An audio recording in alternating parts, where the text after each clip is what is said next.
जिसने कभी उन लोगों के इतिहास को नहीं संभाला जो वास्तव में भारत के लिए किसी हीरो से कम नहीं थे। उन्हीं गुमनाम हीरो में से एक थे बोधिधर्मन, जिसने पूरी दुनिया को कंफू और मार्शल आर्ट जैसी तकनीक सिखाई और बताया कि शाओलिन मंक कैसे तैयार होते हैं। एक ऐसा शख्स जो बस भारत में ही नहीं बल्कि पूरी दुनिया में अपना नाम कमाया, लेकिन अफसोस भारत के ही लोग उसे भूल गए। आज भी बोधिधर्मन की चीन और जापान जैसे देशों में पूजा की जाती है। चीन का शाओलिन टेम्पल को मार्शल आर्ट सीखने के लिए सबसे अच्छी जगह माना जाता है और यहाँ दुनिया भर से लोग भी आते हैं। आज के समय में बहुत से लोग समझते हैं कि मार्शल आर्ट चीन और जापान जैसे देशों ने इजाद किया है, लेकिन ऐसा बिल्कुल भी नहीं है, क्योंकि जिस शख्स ने मार्शल आर्ट को जन्म दिया वो है बोधिधर्मन। बोधिधर्मन जन्म से ही एक बौद्ध भिक्षु नहीं थे, ना ही वो किसी बौद्ध भिक्षु के वंशज थे। असल जिंदगी में बोधिधर्मन एक रईस राजकुमार थे और कहा जाता है कि बोधिधर्मन दक्षिण भारत के पल्लव राजवंश में जन्मे थे। उनके पिता कांचीपुरम के राजा थे और बचपन से बोधिधर्मन के पास असीमित दौलत थी और उन्हें किसी भी चीज की कमी नहीं थी। ऐशो आराम के साथ वो अपना पूरा जीवन बिता सकते थे, लेकिन उन्होंने ऐसा नहीं किया।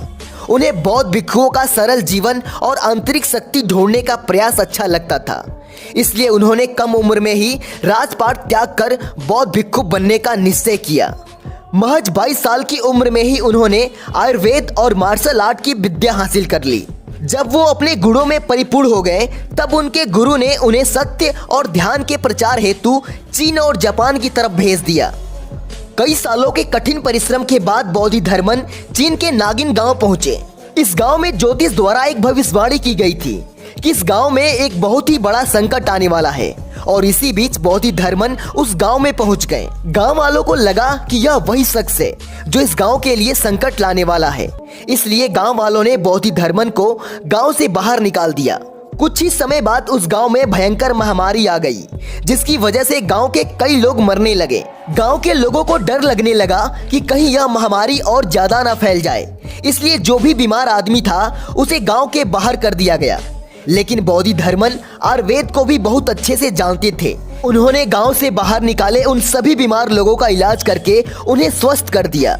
जब गांव के लोगों को पता चला कि वह व्यक्ति संकट नहीं बल्कि संकट हर्ता के रूप में सामने आया है, तब उन्हें गांव में शरण दी गई।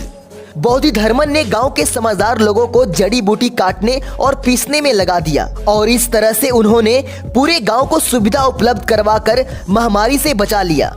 यह संकट खत्म होते ही गांव में कुछ हैवान और लुटेरों का आक्रमण हो गया।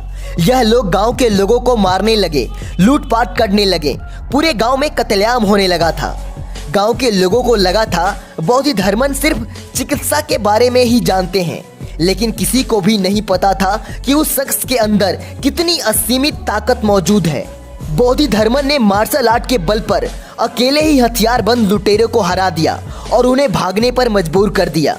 गांव वालों ने बोधिधर्मन को अकेले ही उन लुटेरों से लड़ते हुए देखकर चौंक गए, क्योंकि चीन वालों ने लड़ने की ऐसी कला आज तक नहीं देखी थी और इसी कारण बोधिधर्मन का सम्मान और भी बढ़ गया।